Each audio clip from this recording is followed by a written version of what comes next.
La revue de presse internationale. Nous devons aider le continent africain. To live with us, the European dream. Good friend of Taiwan.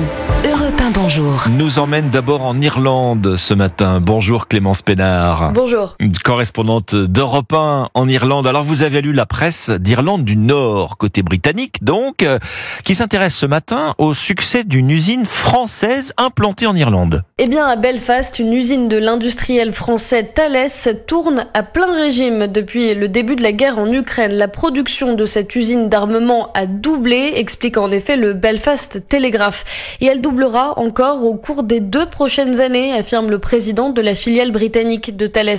Des missiles anti-aériens y sont construits, des armes qui peuvent être tirées à l'épaule par les soldats ou bien montées à bord de blindés ou d'hélicoptères. Pour assurer la montée en cadence, le site a embauché 140 personnes l'an passé et compte ainsi 900 employés. Et Thales veut en recruter 100 de plus cette année, détaille The Examiner.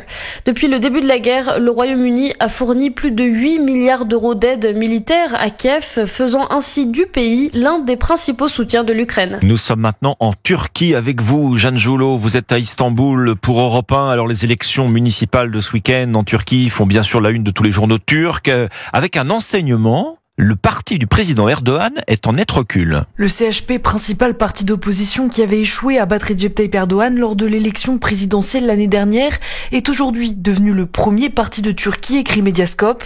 Il remporte près de 38% des voix et surtout les 5 principales villes du pays, parmi lesquelles Istanbul, ville symbole que Recep Tayyip Erdogan s'était promis de récupérer cette année. L'AKP connaît ainsi une baisse historique de ses votes, rapporte Middle East Eye, avec son plus faible pourcentage de voix depuis sa première victoire en 2002. D'après la BBC Türkçe, nombre de ses électeurs déçus par la forte inflation se sont tournés vers le Yeniden Refah, parti ultra-conservateur, ancien allié de l'AKP.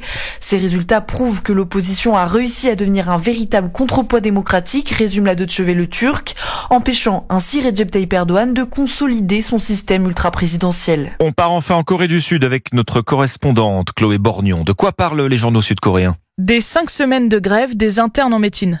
Il dénonce l'augmentation du quota d'entrée en école de médecine. Le gouvernement sud-coréen veut ajouter 2000 places dès l'an prochain. Et maintenant, ce sont les médecins enseignants qui rejoignent le mouvement. Le Korea Herald, principal quotidien anglophone du pays, rappelle qu'ils ont commencé à démissionner en masse, mais restent pour le moment au travail. Ils veulent l'ouverture de discussions avec le gouvernement, des négociations que le camp du président Yoon Suk-yeol souhaite aussi, comme l'explique le journal de centre-gauche Ankyoré dans un article intitulé « Le parti du président cherche une porte de sortie à la crise des médecins alors que l'élection approche ». Le 10 avril, les Sud-Coréens vont voter pour renouveler le Parlement, où le parti présidentiel est minoritaire, et selon un sondage cité par le Ankyoré, près d'1 Coréen sur 2 considère que le président ne gère pas correctement cette crise. Merci Chloé Borgnon, merci à nos correspondants. C'était votre revue de presse internationale sur Europe 7h, 9h, Europe 1 matin.